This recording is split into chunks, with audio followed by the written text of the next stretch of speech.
Mas dentro dessas santas mulheres tem umas que já chama atenção, né? Eu vou buscar uma aqui que a gente já falou algumas vezes dela no episódio. Principalmente o pessoal que começa, né? Lá de trás, no começo a gente estava muito, né? Que é Santa Catarina de Sena. Por causa Então, do Tobias, né? Santa Catarina de Sena, o Tobias já falou Tobias muito falava dela. muito dela. Mas A Kat. por conta de um episódio em específico da vida dela, né? Mas é uma mulher dessas, que é uma mulher, assim, de altíssima estirpe, né? Tá lá no topo das mulheres, Teresona. que a gente pode ver, assim, que seriam... também, junto com a Teresona também, né? Dentro daquelas que falam, pô, um espelho, assim, de mulher. A Catarina Sena com certeza seria, né? E que a gente percebe que também é uma pessoa, assim, que por ter vivido ali na Idade Média, né? A vida dela é um pouquinho maquiada, né? Então tem relatos aí biográficos de que que Catarina de Sena, perdão, né? Tinha visões místicas ainda na infância e tal. Aquela coisa normal da imaginação de qualquer criança, né? Quando se trata da biografia de um santo, a gente dá aquela maquiada, assim, pra ficar mais bonitinho, né? Fala, nossa... Porque se tu fosse pegar uma história verdadeira de um santo da Idade Média, vivendo do jeito que se vivia na Idade Média... se foi do jeito que se contam as histórias 100%, mas, tipo tem assim, que dar santidade pra esse povo mesmo. Mas você pegar o Álvaro, por exemplo, em casa, ele com certeza fala alguma coisa, não, o Papai do Céu fez isso e tal, o Papai do Céu tem poder e tal, e eu vi o Papai do Céu e eu vi não sei o quê. Ele tá tendo visões, se ele for santo, isso daí já pode entrar na biografia. Já pode entrar na biografia. Com 3 anos de idade, o Álvaro já tinha pequenas visões, que é a mesma coisa que tá aqui. Pra contar a história, ele é bom. Com poucas, tipo assim, com 6 para 7 anos, ela já relatava visões em seus momentos de oração, já fazia penitências rigorosas, ela morava na família... Mas, mesmo que sua família, né, às vezes... Brincadeira. Porque tem gente por aí que coloca criança pra fazer mortificação, né? Eu não sei o nome da família, não. Tô só citando um exemplo aleatório de umas certas pessoas aí aleatórias. Mas brincadeira. E ficam em paróquias aleatórias. Santa Catarina de Sena tinha, então, esses exemplos, assim, de ser uma pessoa que era privilegiada, assim, na questão do trato e da união com Deus. Porque, brinquei, né? Claro que todo mundo tem criado em uma família, um lar católico, a pessoa repete o que ela aprende em casa, né? Sim. Então, mas o que é bom? A pessoa que mantém isso é que vai levando adiante, né? E a Catarina, ela foi uma criança que, assim, levou isso pra frente com 15 anos de idade, já quis ingressar numa ordem religiosa, que foi a Ordem Terceira de São Domingos, ou Dominicana, né? Que era uma grande ordem ali na época. Mas o que é o mais interessante, assim, ela era uma pessoa tão sábia, né, tão inteligente e tudo, a gente conhece ela por seus feitos intelectuais e tudo, mas era uma mulher analfabeta, né? Então é uma coisa, paradoxal isso daí, né? A gente fala as cartas de Santa Catarina de Sena, todas eram cartas, mas nenhuma foi escrita por ela, né? Foram todas ditadas, né, por ela. Então é bacana. O Lula faz a mesma coisa. Porra, eu comparei com o Lula. O engraçado, o Tomás de Aquino também ditava livros, né? Ele escrevia, mas ele também ditava. E ele ditava vários livros ao mesmo tempo, né? Então, assim, como o pessoal demorava pra escrever, ele falava... Era uma prática, né? Você escreve aí, isso. Aí quando você tá escrevendo, você escreve isso. Aí quando você escreve isso. É por isso que ele escrevia muito. Era 3, 4 livros ali ao mesmo tempo.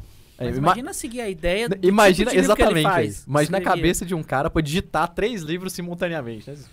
Eu fico pensando se tá todo mundo na mesma sala. o tanto que os livros não é misturado, hoje em dia a galera não sabe. Não tem um livro aí que saiu uma receita no meio? Foi o do Felipe Neto, né? Mandou escrever o livro e descobriram por causa disso. Um trem assim, parece. Sério? Não sei se é receita. Falaram um trem lá que não era pra ter falado. Não duvido. Virou meme isso aí. Mas, enfim, né, durante a vida da Catarina, foi uma mulher analfabeta, mas que tinha uma grande sabedoria, né? Então quer dizer que muitas vezes a intelectualidade, né, o intelectualismo não tá... muitas vezes não, na maioria das vezes não tá mesmo, pra gente pegar os intelectuais modernos. Intelectuais. Essa aí é uma frase perigosa. Não estão ligados com sabedoria, né? Agora sim. Então, assim, a influência de Santa Catarina de Sena, por isso que eu falo que ela é uma grande mulher, que sobrepôs todas as barreiras, né? A gente falou o que o Max tinha falado ali no começo, que é a questão das mulheres não terem influência na igreja e tudo na Idade Média. A gente tá falando de uma santa que viveu no ano 1300. Ela nasceu em 1347. Então, século XIV, né? E que veio a ser uma santa, que foi uma grande santa, porque o grande episódio da vida dela, que foi o que o Tobias citou várias vezes no começo do podcast, foi a questão da correção fraterna que ela deu no Papa, né? No Papa Urbano IV. Então, bem nessa época ali, século XIV, estava tendo uma das crises ali da igreja, e a sede da igreja já tinha saído de Roma e ido para Avignon. Então, Avignon, vai falar, é francês, né? Na França. E o que é o problema dessa mudança da sede da igreja de Roma, que sempre foi Roma, indo para Avignon, né? Eu sei. É a França. Não está errado. Literalmente. Porque o problema é que o governo francês queria opinar em matérias de religião, né? Falou, opa, tá no meu estado, pertence a mim, né? Então tinha a interferência do estado na igreja. Isso é um grande problema, né? Até hoje, né? Misturar poder temporal com poder, né, espiritual, religioso e tudo. A igreja tinha grande influência, mas ainda assim não eram os reis, de fato. Né? E justamente por ter grande influência, nessa época tinham dois papas. Tinha o papa e o antipapa, que era o papa mesmo, que era o Urbano IV, e tinha um antipapa, que era o papa que se autodeclarava papa só para ter poder, que era o poder que a igreja tinha, né? Uhum. Então isso era um grande problema, como a igreja estava em Avignon. O que Santa Catarina de Sena fez, né? Com o seu grande exemplo, ela começou a sair pela Europa, ia pregando e editando cartas para as pessoas. Todo mundo, quando lia as pregações dela, se convertiam assim e falavam, caraca, que coisa bonita e tal. E o pessoal seguia ela, e realmente, assim, é uma coisa biográfica, uma coisa bem medieval, né? Mas dizem que o exemplo e a fé dela eram tão grandes, né? Que muita gente, de ver Santa Catarina de Sena fazendo oração, se convertia. Então, assim, de ver aquela mulher fazendo oração, a pessoa se convertia, né? Sei lá, às vezes oração em voz alta, então mesmo que silenciosa, mas o exemplo dela Flutuava, rezava. atraía, né? Aí a parte medieval continua, né?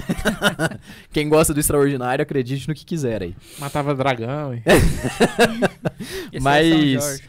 ela saiu mandando cartas, né? Ela ditando cartas pra poder converter governantes e tudo, até que ela chegou ao Papa, né? Falou com o Papa Urbano IV, mandou cartas pra ele, conseguiu fazer com que ele tirasse a sede da igreja que estava em Avignon e voltasse pra Roma. Então, com isso, resolveu um grande impasse. O Papa Urbano IV permaneceu como Papa, o único Papa, como deveria ter sido. E foi influência de uma mulher analfabeta dentro da igreja, né?